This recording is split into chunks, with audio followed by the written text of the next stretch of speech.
πάμε να συναντήσουμε τον στρατιωτικό αναλυτή και συγγραφέα, τον κύριο Σάββα Καλεντερίδη. Καλώς μεσημέρι. Καλό μεσημέρι, κύριε Φιλιππακόπουλε. Με αυτό θέλω να ξεκινήσουμε, σας παρακαλώ. Τι εικόνα έχετε εσείς, πώς έγινε όλη αυτή η ιστορία?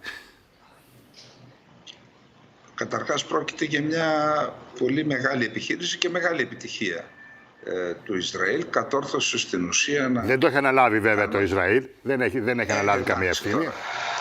Όχι, εντάξει. Όλα αυτό δείχνουν, δεν το συζητώ, αλλά... Στην ουσία το έχει αποδεχθεί. Ναι. Μιλάμε τώρα για εξόντωση, γιατί οι βομβιτές είχαν μόνο στελέχη, δεν είχε και ο απλός σωστό. μαχητής. Άρα εξοντώθηκε ένα σημαντικό κομμάτι του μηχανισμού της Χεσμολάχ. Αυτό είναι ένα σημαντικό στοιχείο στην όλη επιχείρηση. Επίσης να πούμε ότι υπήρχαν πληροφορίες ότι κάτι είχαν αντιληφθεί στη Χεσμολάχ, γιατί αυτή την επιχείρηση θα την έκαναν όταν ξεσπούσε ένας ολοκληρωτικός πόλεμος. Τότε θα τα πυροδοτούσαν. Είχε πληροφορίες στο Ισραήλ λοιπόν ότι επίκειται η αποκάλυψη και γι' αυτό το έκαναν εσπευσμένα. Λέγεται ότι οι ΗΠΑ δεν ήξεραν. Πάντως έχω μια πληροφορία από το Λίβανο που ελέγχεται, δεν μπορώ να τη διασταυρώσω, ότι σε ένα αμερικανικό ίδρυμα, μια κλινική στη Βηρητό, πριν από 5 μέρες μάζεψαν τους βομβιτές για επικαιροποίηση του λογισμικού του. Ναι. Που πιστεύω ότι κάτι γνώριζαν και οι ΗΠΑ. Τώρα, τι έγινε ακριβώς? Μέσα στους βομβιτές τοποθέτησαν μερικά 50-60 γραμμάρια ειδικής εκρηκτικής ύλης και τον αντίστοιχο μηχανισμό που να μπορούν να τον πυροδοτήσουν με τηλεχειρισμό, όπως έγινε. Όντως είναι κατασκευής από την Ταϊβάν. Τώρα, εάν δούμε τις ανακοινώσεις που γίνονται είτε από την κατασκευάστρια εταιρεία είτε από την υποκατασκευάστρια στην Βουδαπέστη, δεν θα βγει ποτέ άκρη όταν οι μυστικές υπηρεσίες εμπλέκονται, δεν αφήνουν ίχνη, δεν θα μάθουμε ποτέ, πιστεύω, ποιος πραγματικά ή σε ποιο σημείο ακριβώς επενέβη η αρμόδια υπηρεσία του Ισραήλ και τοποθέτησε αυτά τα... Πάντως, κύριε Φιλιππακόπουλε, εννοώ αυτό το μηχανισμό. Θεωρώ ότι αυτό πρέπει να είναι και ένα μάθημα για την Ελλάδα, γιατί το θέμα της εθνικής ασφάλειας δεν απασχολεί και πολύ τη χώρα μας. Είμαστε σε έναν άλλο κόσμο.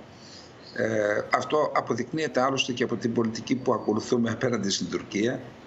Όταν δηλαδή η Τουρκία σου ετοιμάζει το φέρετρο και εσύ χαριεντίζεσαι με αυτό που σου ετοιμάζει το φέρετρο, φαίνεται ότι δεν έχεις συναίσθηση του τι σημαίνει εθνική απειλή και τι σημαίνει εθνική ασφάλεια.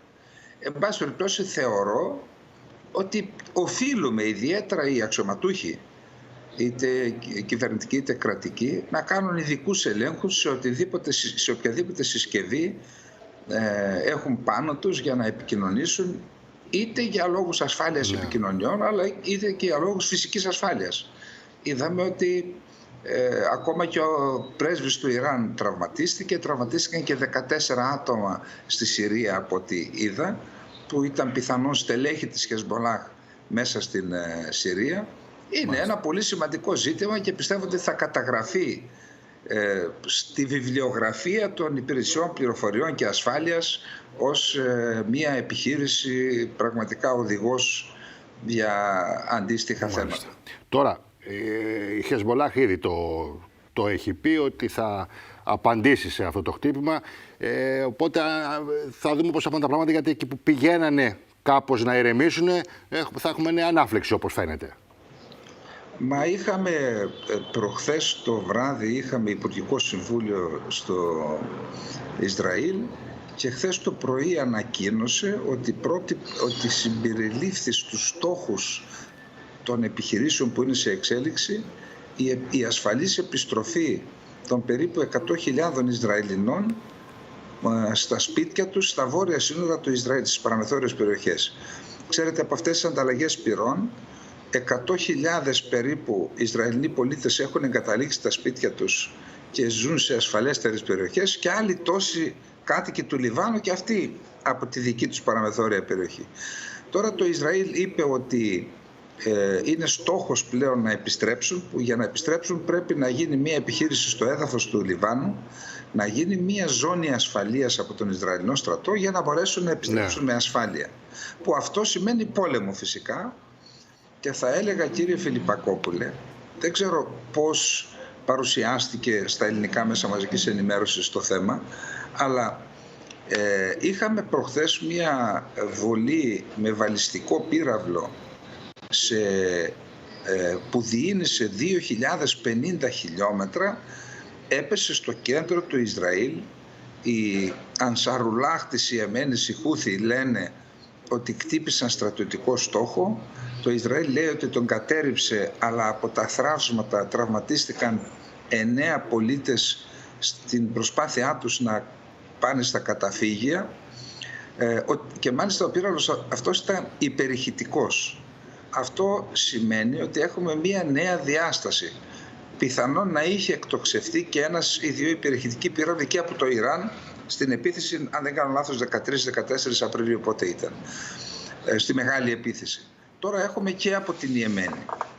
Άρα, εάν ξεσπάσει ένας πόλεμος με τον Λίβανο, έχουμε τη δήλωση του Ιράν ότι θα στηρίξουμε την Χεσμπολάχ με κάθε μέσο αν δεχθεί επίθεση, και έχουμε, που σημαίνει εμπλοκή του Ιράν, θα δούμε με ποιο τρόπο θα εμπλοκεί, και έχουμε και τις δυνατότητες που φαίνεται ότι έχει αποκτήσει η Χούθη, η οργάνωση των Χούθη, με αυτόν τον πύραυλο που τον ονόμασαν Ιερουσαλήμ 2. Άρα μιλάμε για γενικότερη ανάφλεξη, όπως μας το περιγράφετε. Για μια σοβαρή εξέλιξη θα είναι στην περιοχή, και ξέρετε, έχει απομακρυνθεί το ένα αεροπλανοφόρο των ΗΠΑ από την περιοχή. Έχει πάει στον Ινδοειρηνικό ωκεανό. Μάλιστα. Άρα, εάν αυτό που έγινε αποτελεί την απαρχή, αν απαντήσει δηλαδή ο Λίβανος με ένα συντριπτικό πλήγμα στο Ισραήλ και αυτό οδηγήσει σε ένα γενικευμένο πόλεμο μεταξύ Ισραήλ και Χεσμπολά, τότε υπάρχει αυξημένος κίνδυνος ο πόλεμος αυτός να επεκταθεί στο Ιράν και στην Ιεμένη. Μάλιστα. Με ό,τι αυτό σημαίνει βέβαια για τις γενικότερες ισορροπίες στην περιοχή. Πάμε σας παρακαλώ, επειδή κάνατε μια αναφορά και για τα ελληνοτουρκικά και επειδή έχουμε τη συνάντηση τώρα τέλος 23-24 Σεπτεμβρίου, πότε θα γίνει, δεν έχει ανακοινωθεί επισήμως ακόμα, στη Νέα Υόρκη, Μητσοτάκη Ερντογάν, όπως πηγαίνουν τα πράγματα, βλέπετε αυτή η συνάντηση να βγάλει κάτι? Θα ήθελα μόνο να συμπληρώσω το προηγούμενο και θα... Βεβαίως. Ξέρετε, αν εμπλακεί το Ιράν, θεωρείται βέβαιο ότι θα κλείσει τα στενά του Ορμούζ, από τα οποία περνάει περίπου το 30% των παγκοσμίων αναγκών σε πετρέλαιο, καλύπτονται από εκεί. Και αυτό θα πλήττει κυρίως την Κίνα και όποιες άλλες χώρες που προμηθεύονται από εκεί πετρέλαιο. Επίσης, δεσμεύεται η Ρωσία να δείξει αλληλεγγύη στο Ιράν με τις συμφωνίες, στρατηγικές συμφωνίες που έχουν κάνει. Το ίδιο κατά κάποιο τρόπο και η Κίνα. Άρα ένας τέτοιος πόλεμος, ξέρετε, εκ των πραγμάτων ενέχει τον κίνδυνο να εμπλακούν μεγάλες δυνάμεις. Αν εμπλακούν οι ΗΠΑ, εννοώ, θα εμπλακούν πιθανόν με κάποιο τρόπο και άλλες δυνάμεις. Τώρα πάμε στα δικά μου. Ξέρετε, προβληματίστηκα πολύ, κύριε Φιλιππακόπουλε, όταν είδα τον κύριο Δένδια και μετά κάθισα και διάβασα τις δηλώσεις στο Καστελόριζο, λέτε. Αυτά που είπε ο κύριος Δένδιας, ναι. Ξέρετε, δεν δίνω πολλές πιθανότητες, ελάχιστες δηλαδή, ο κύριος Δένδιας να το έκανε αυτό κάνοντας αντιπολίτευση στην κυβέρνησή του. Διότι στην ουσία αυτές ήταν οι κατηγορίες που εκτόξευσε με απίστευτη αυθάδεια ο εκπρόσωπος του ΑΚΠ, ο Τσελίκ. Θα έλεγα δε ότι το Ελληνικό Υπουργείο Εξωτερικών, αν θέλει να σέβεται τον εαυτό του ή να υπερασπίζεται τη χώρα, έπρεπε την επομένη, για να μην σας πω την ίδια μέρα το βράδυ, να καλέσει τον Τούρκο πρέσβη και να του επιδώσει γραπτό διάβημα διαμαρτυρίας, διότι δεν έχει κανένα δικαίωμα. Τώρα σέβομαι πραγματικά τη συχνότητά σας, γιατί εδώ μου είναι, ο Τσελίκ να χαρακτηρίζει πρωθυπουργό της ελληνικής κυβέρνησης προβοκάτορα.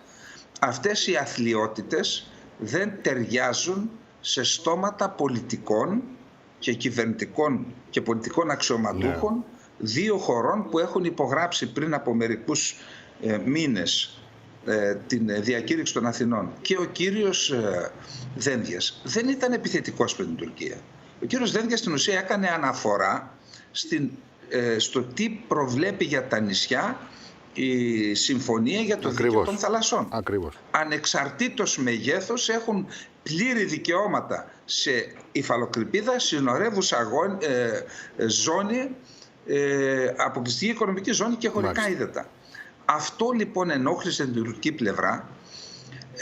Είναι γεγονός, εγώ θεώρησα ότι το πιο πιθανό είναι ο κύριος Δένδιας, περίμενα την αντίδραση φυσικά της Τουρκίας, δεν περίμενα αυτή την αφθάδεια και την αθλιότητα από πλευράς του Τούρκου αξιωματούχου, αλλά θεώρησα ότι επειδή η κυβέρνηση βλέπει ότι φτάνει στα όρια της η ελληνοτουρκική προσέγγιση όπως σχεδιάστηκε, διότι δεν είναι δυνατόν να θεωρεί πρόκληση ο κύριος Τσελίκ τις δηλώσεις Δένδια, που είναι απολύτως εναρμονισμένες με το διεθνές δίκαιο, και να μην θεωρούμε εμείς πρόκληση τη διδασκαλία της γαλάζιας πατρίδας, στα σχολεία, που είναι εκτός διεθνούς δικαίου.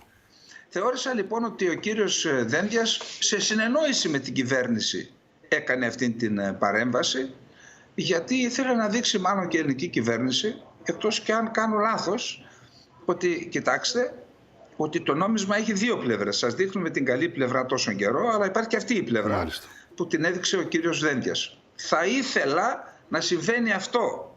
Δηλαδή η Ελλάδα να δείχνει ότι υπάρχει το έτσι, υπάρχει και το αλλιώς.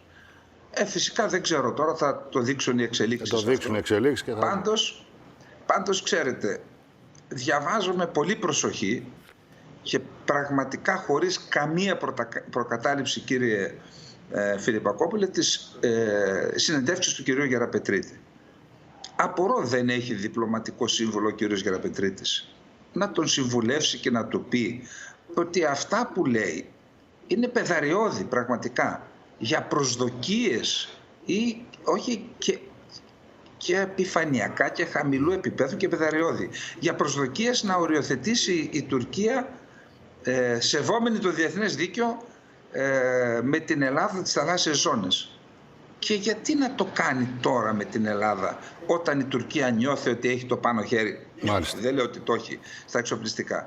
Και πώς ο κύριος Γεραπετρίτης, θα έλεγα, αποπροσανατολίζει εξ αντικειμένου, ασχέτως του τι θέλει να κάνει τον ελληνικό λαό, για να μην πω ότι τον κοροϊδεύει, όταν δεν μπορεί να συνταχθεί συνυποσχετικό με την Αλβανία, που η Αλβανία είναι μια αδύναμη χώρα από κάθε άποψη.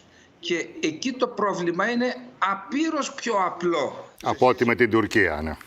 Και όχι, είναι πολύ πιο σύνθετο το θέμα του Αιγαίου. Εδώ δεν μπορούμε να πείσουμε την Αλβανία να υπογράψει συνυποσχετικό. Θα πείσουμε την Τουρκία? Μάλιστα. Πιστεύω λοιπόν ότι, εκτός και αν υπάρχει κάτι που δεν γνωρίζουμε, αν έχουν ήδη βρει τον τρόπο να τετραγωνίσουν τον κύκλο και δεν μας το λένε. Μάλιστα. Θεωρώ λοιπόν ότι φτάνει στο τέλος της αυτή η ελληνοτουρκική προσέγγιση. Άλλωστε τι άλλο περιμέναμε? Όταν διδάσκουμε τη γαλάζια πατρίδα, εκατομμύρια τουρκόπουλα τώρα είναι 12, 13, 14 χρονών. Ξέρετε, δεν διδάσκουν μόνο τη γαλάζια πατρίδα. Διδάσκουν πόσο άδικο είναι το διεθνές δίκαιο της θάλασσας σε σχέση με την πατρίδα. Άρα αυτά τα παιδιά θα γίνουν 20-25 ετών. Και θα έχουν μεγαλώσει με αυτή τη γνώση. Θα έχει διαμορφωθεί στην εθνική του συνείδηση η άποψη ότι δίκιο έχει μόνο η Τουρκία στο Αιγαίο και το μισό Αιγαίο είναι γαλάζια πατρίδα. Λοιπόν, τι να συζητήσουμε από εκεί και πέρα και τι να προσδοκούμε από εκεί και πέρα?